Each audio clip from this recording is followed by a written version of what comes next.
day before a lunar eclipse, so I felt called to film a little cozy video this afternoon using Lily Ashwell's Heavenly Bodies Astrology Deck. It's an oracle deck that I love, and oh my gosh, everything about this whole project is just a masterpiece, I would say. Like, look at this.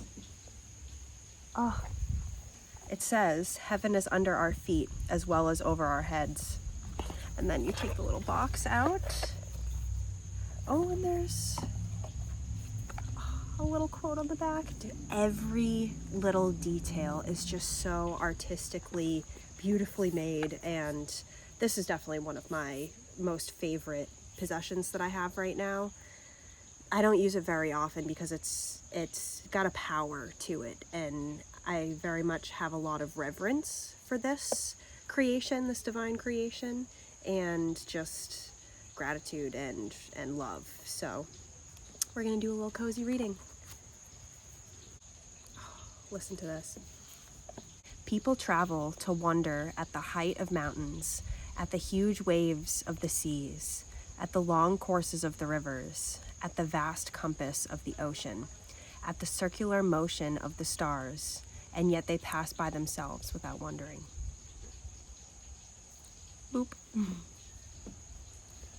Oh, for my Nana Shirley. Like, all the little details, look at that. I didn't ever even notice that. Oh, I just love this.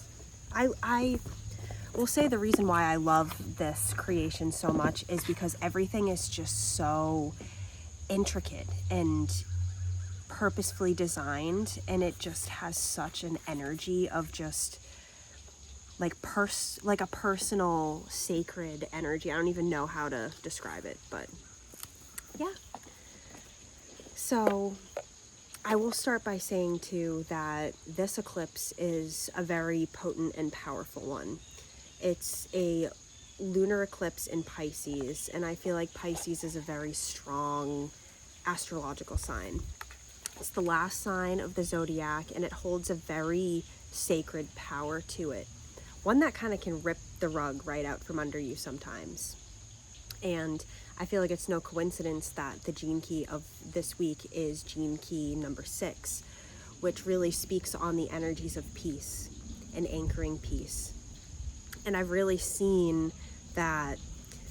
Oh wow, this is so crazy. So the Aries card is in the bottom of this deck. I'm like, just look at how beautiful this card is. Like, handmade. So much just simplicity, but power. I love it.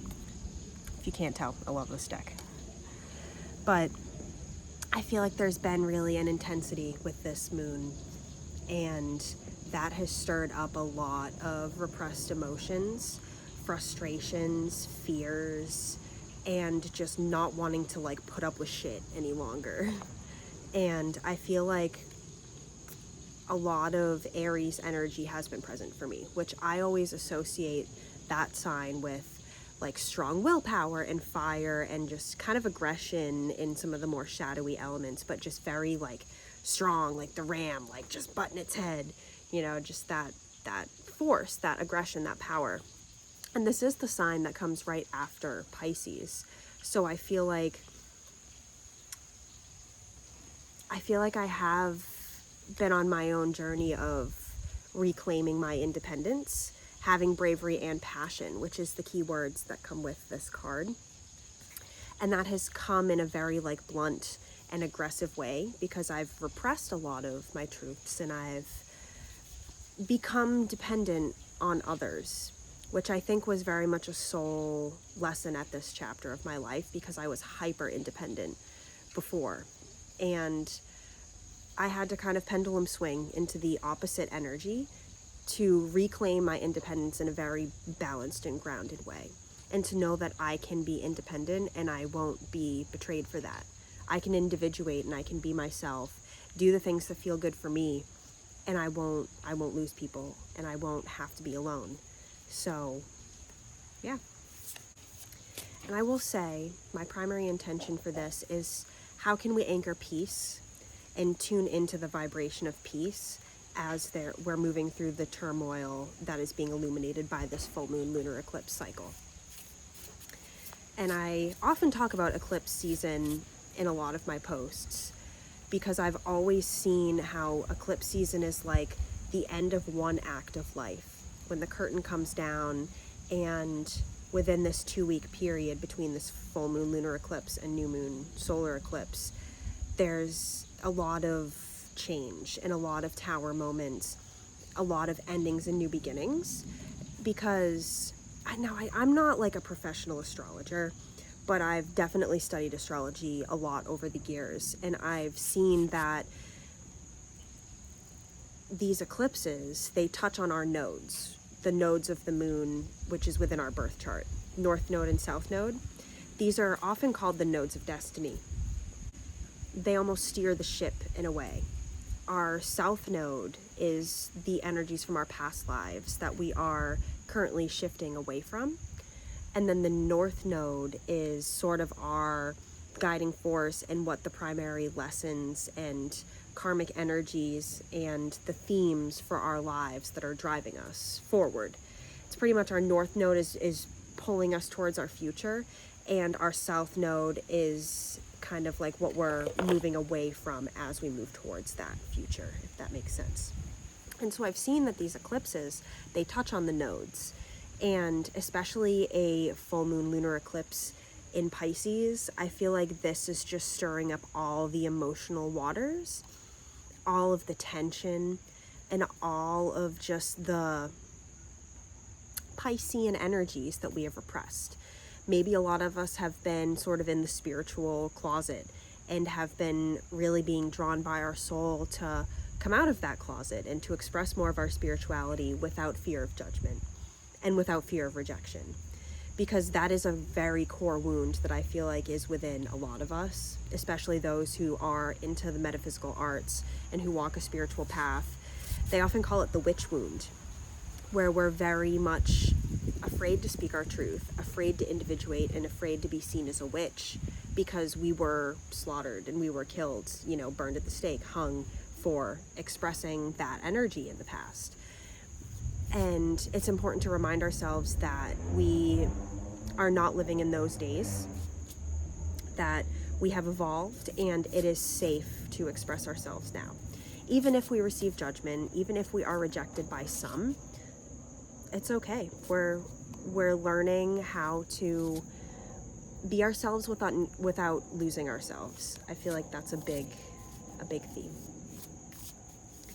And so we're grounding, we're anchoring the energies of peace. Oh yeah, we got a good message here. Grounding, anchoring the energies of peace. Oh yeah. One more.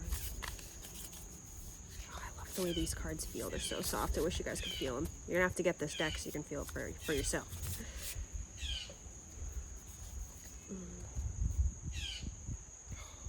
Yeah. Oh my god, this is giving me chills, bro. The first card we pulled was Sagittarius, which invokes the energies of optimism, exploration, and freedom. And it's crazy because this is exactly sort of what is felt out of reach for me. I noticed that I really adopted a pessimistic approach to life because that's the way a lot of those around me would see life and approach life. There's a blue jay yelling over there. And I feel like I've lost my sense of exploration and freedom because I was so afraid of being alone. And that's not who I am. I am a Sagittarius rising, so I do very much resonate with these energies. And one of my favorite things to do in the entire world is to spend time in nature, doing things like this, doing readings, connecting with people. And I feel like I cut myself off from that for a while because I was afraid to be alone. But what's funny is when I do what I really love, it actually connects me with soul family, and I'm not alone. I can feel the presence of my spirit guides. I can feel spirit flowing through me. I'm not alone, and you're not alone. And if you've been struggling with feeling like an alien on Earth, or feeling like the black sheep, or just that you're misunderstood, try to adopt an optimistic perspective and see that a lot of these triggers and a lot of these situations that may have diminished your light and kind of shut you down, it's opportunities to reclaim your power from the inside out and to really know yourself. Because what I've seen is every time I've lost myself and every time I felt disconnected from my truth, my spiritual essence, who I am, I've reclaimed myself in such a powerful way, and it feels so good. Like for example, for years, I kind of shut myself off from watching things like Ancient Aliens and things that I really enjoyed. And when I reclaimed that and I started watching that show again and really just connected with my authenticity again, it was like, oh, I'm home. I'm here. It's okay. This is who I am. And when you reconnect with those passions, those activities, hobbies that you might have lost, to connect with others or to be accepted or to receive love, any ways you've betrayed yourself or cut yourself off from what you loved, try tuning back into those things and really see that these situations that cut you off from yourself are the fuel to reconnect with yourself and let that essence flow through in such a powerful way. And the next card that I pulled was Chiron, which is hurt and heal. When we are hurt, it gives us the opportunity to heal. And what I mean by that is that our pains and our challenges, they are sacred because they are what activates our truth. And the way this happens is that when we are challenged to our core and when we are hurt, it gives us the opportunity to fully rise again and to see where we may have been blindsided by illusions and where we have lost our power. Because I do feel like the pains that we attract, whether it's in our body, whether it's in our emotions, whether it's in our minds, we're attracting it because something is trying to get our attention. And we may have been neglecting certain parts of ourselves. Like maybe, for example, for me, I feel like I lost touch with my inner child because I took on a very serious approach to life. And this was out of survival, but it was also what I learned from those outside of me. And I felt like it was wrong to have an optimistic perspective. And because I was so hurt living in this inauthentic life, and because I felt so rejected and disconnected from community and from everything, through healing, it has taught me so much about my preferences and who I am and who other people are. And it's helped me come into a greater acceptance because everyone is who they are. And when we hurt each other and when we bring attention to those ignored parts of ourselves, it is an opportunity to become more whole and to become more present and balanced. And maybe people aren't used to that. Maybe they're used to the pessimistic, suffering, kind of negative version of you. And when you finally slow down and step into a sense of peace, it is a new frequency. And if people reject you for being different, or if people respond to you weird or make comments or project or, try to diminish you and keep you in your pain, just remember that these are all lessons to individuate and to fully, I know I'm talking about claiming your power a lot, but this is a big theme as we move through these eclipses, is fully reclaiming your power in a balanced way. Not asserting the will too much, like I was talking about with that Aries energy, forcing, being aggressive, shifting out of that and into a fully balanced, peaceful presence.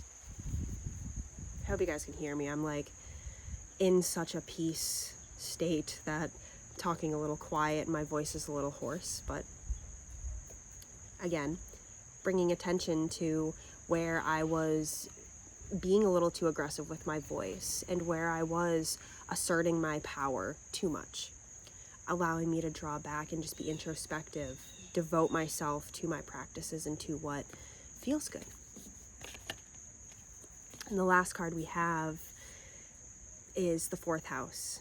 The fourth house relates to cultural and family roots, home, peace, and comfort. And now these themes, this has been a journey that I have been on for years, and that I feel like many of us have been on, because a lot of us, especially those who were born in a lot of the more challenging, unconscious, like hood environments where there's a lot of disconnection and a lot of survival and a big lack of spiritual connection, the way we heal our roots and the way we really connect with a sense of community and a sense of peace and belonging within that community is by accepting ourselves. Because when we're constantly trying to prove ourselves and we're in this state of survival and we're trying to step on others to climb the ladder and to be the best, it really gets us nowhere, and it just keeps us cycling in our wounds. But when you stop that and you get off the hamster wheel, connect with who you are, even past lives. Past lives have really helped me to connect with who I am. And I am a very galactic, Akashic channeler energy type person. So I heal through looking into these multidimensional aspects of myself, through looking into my divine soul blueprint within the Akashic records and studying my energy centers and how I express energy. And what this does is it really just helps me awaken my authenticity and helps me to reclaim who I am and who I was before I was told who I have to be, and before a lot of these survival energies rubbed off on me. Because as I said, many of us were born into these very challenging, low income, just cultures, and there's nothing wrong with that. I feel like it's if I didn't have my time in the hood, and if I didn't have my time in these situations, I wouldn't understand humanity as much. Because when we're kind of pitted against each other and we're all crammed into one area and we're all fighting over these resources and none of us have enough, it's just like a hamster wheel of just chaos.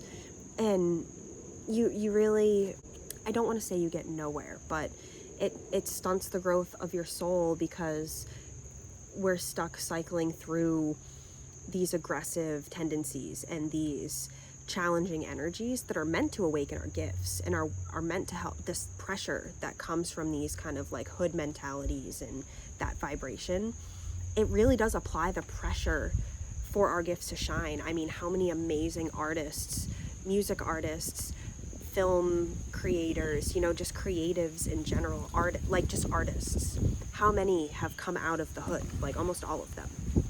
So I feel like this is coming up because a lot of us are just tired of this lifestyle. We want to get off the hamster wheel, but we don't know how.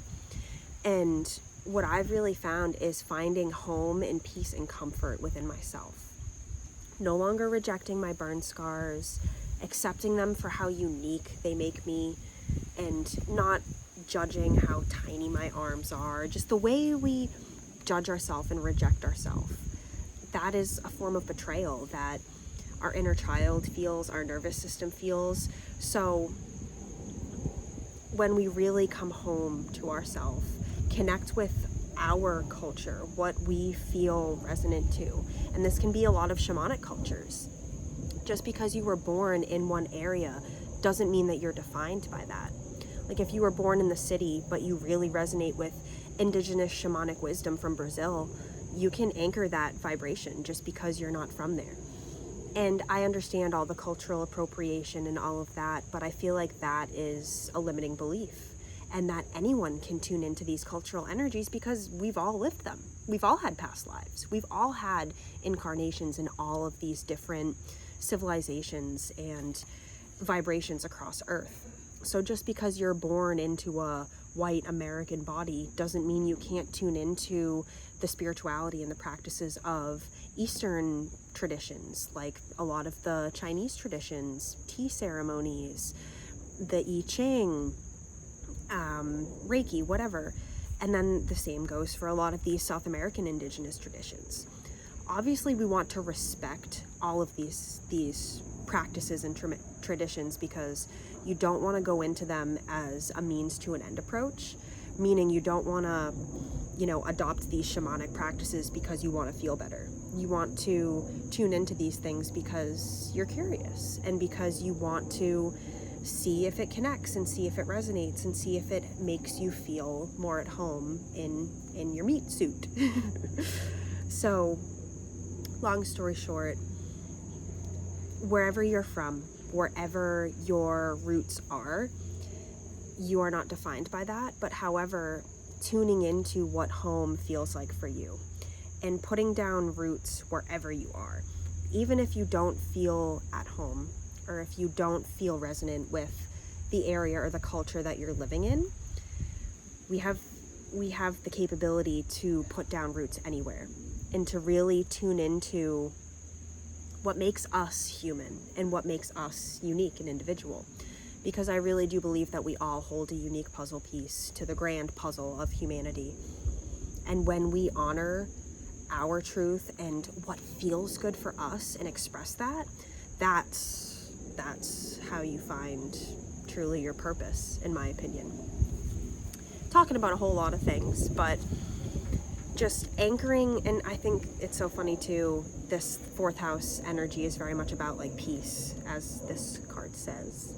And as I mentioned, we are moving through Gene Key 22, or 22, I'm at 22.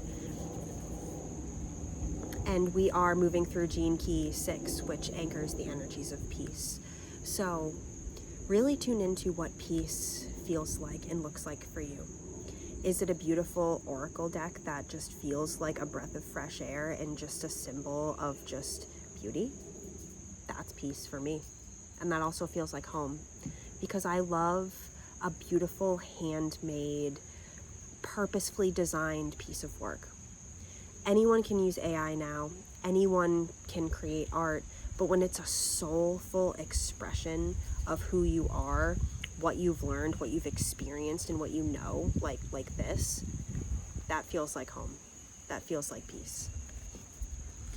And we didn't actually tune into this guidebook, but I just want to say thank you to Miss Lily Ashwell for this beautiful creation, and for helping me and thousands of other souls to anchor the energy of peace and authenticity and home, and just all of the universal energies that flow through the human experience. And so I think we'll leave it at that. Thank you for joining me on this peaceful journey into the cosmos and into the wisdom that wants to flow through at this moment. And I'm sending you so much love. Peace out and namaste.